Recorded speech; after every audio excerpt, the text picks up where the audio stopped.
যখন আমি মাঘ মাসের কনকনে শীতে রাত থাকতে উঠে গলা সাধতে বসতাম, তখন আমার বন্ধুরা প্রায় সকলেই ঘুমিয়ে ঘুমিয়ে ভোরের স্বপ্ন দেখত, যা নাকি সত্যি হয়ে ওঠে। আমি তান সারগামের ওঠা পড়ায় ভূত হয়ে থাকতাম।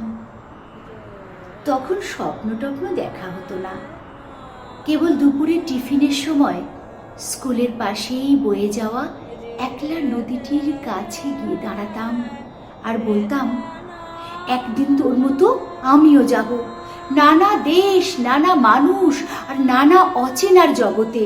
দেখিস, একদিন ঠিক যাব। পুজোর সময় বন্ধুরা দল বেঁধে ফুচকা খেত, ডাকলেও আমি সে দলে ভিড়িনি।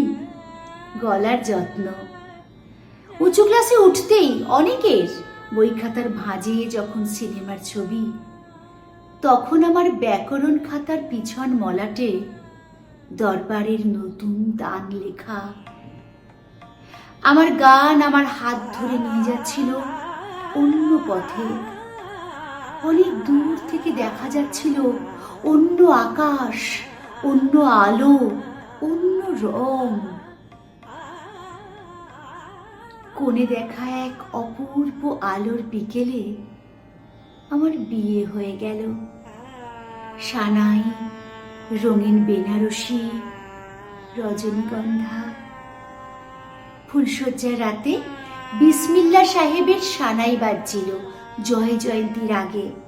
ভারী ইচ্ছে করছিল পাশে শুয়ে থাকা অজানা মানুষটার সঙ্গে বন্ধুত্ব করি, জিজ্ঞাসা করি, জানো এটা কি রাগ? লজ্জায় জিজ্ঞাসা করা হয়নি।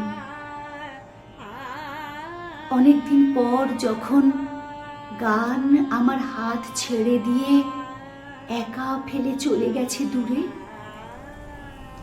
তখন সেই মানুষটা বলেছিল একদিন, তুমি খুব ভালো গান গাইতে পারতে, গাও না কেন? আমি উত্তর দিইনি।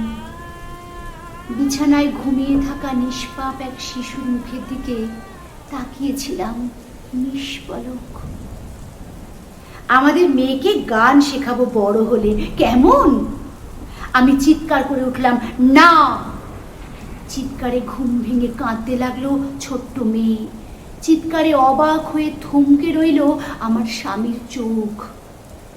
আমি খুব নিচু স্বরে বললাম, না, ও সেলাই শিখবে, রান্না শিখবে, ঘর মোছা বাসন মাজা শিখবে, মার্কেটিং করতে শিখবে, জানলায় পর্দা লাগাতে শিখবে। অসুখে সেবা করতে শিখবে না, গান শিখবে না। গান তো টেপ রেকর্ডারেই পাওয়া যাবে।